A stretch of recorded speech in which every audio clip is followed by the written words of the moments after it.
In terms of resources, Mavoo, if there's someone who's feeling, I need an outlet, I need to talk to somebody, I need to read some papers, where should people go to kind of learn and educate themselves on how to deal with toxic environments? Now, I think the best thing that came out of all of She's this going to is the say, come to emphasis. me. Yeah, I was just going to say, book an That's it. appointment with Mavoo. What do you mean? What kind of question I know, is and that? I'm giving her an opportunity to plug her services gracefully, okay? No. Go on, Mavoo. Okay, so yes, there might be stuff you can do, isn't it, around building your own resilience, because to actually ultimately to survive toxic environments, you are going to need a lot of resilience, as well as a strong and a lot of social support to be able to get through that. So I think those are the two best things that you can do for yourself: build your resilience, get yourself social support.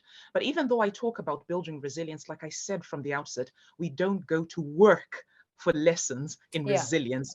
We shouldn't be going to work to live with toxicity and going, right, I'm here for, it's not a therapy session, you're not. And actually in therapy, we're not there to, sort of make people feel that level of discomfort, isn't it? We're there to challenge a bit so that people get better. We're not there to traumatize people and have people, suffering from harm rather than actually improving and doing better.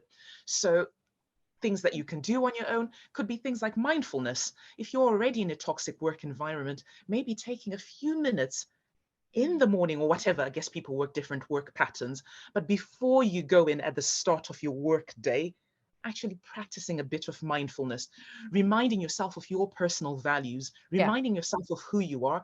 And this is where I like to say to people the importance of having an identity outside of work.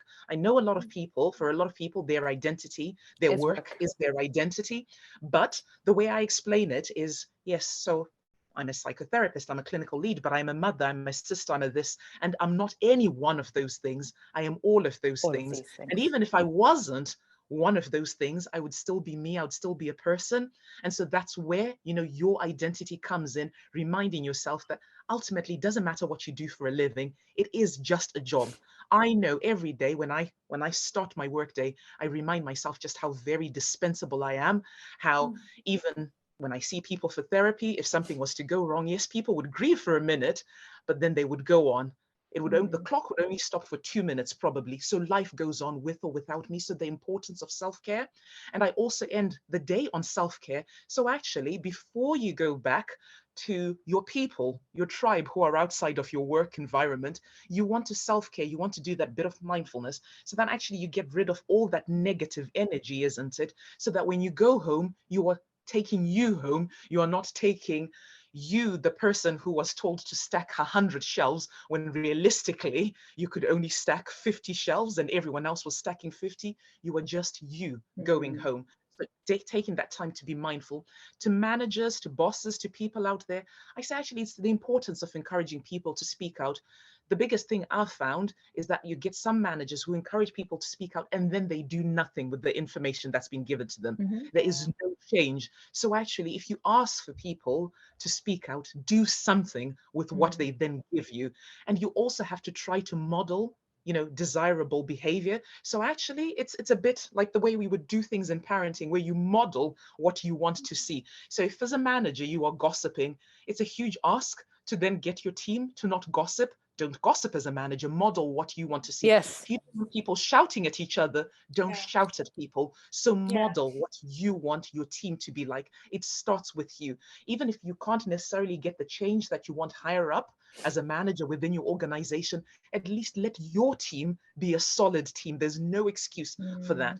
And then to everyone, because whether you're a manager or not, actually just again, don't get caught up in gossip. And people ask me how to avoid getting caught up in gossip without then seeming like you're not trying to be a part of the team, when you're trying to build relationships, because we've talked about the importance of social support. I always say it's a skill. And I learned this skill from a very young age. Someone goes, oh my gosh, that person, she's stupid. Oh, she did this and she did that. And you go, that must be really hard that, she did that. You must have felt, move away. So, when you tell me that they said to you, you're ugly, you must have felt really awful. You must have felt maybe upset. So you move away from the gossip to how the person in front of you might feel about what they're telling you they've had. So it's a skill to practice so that you're not getting caught up, because actually when things come out, it's, Oh, you know, and I was even talking to Mavoo about it. Yes. And what did she say? I didn't say anything about anyone. I focused on you.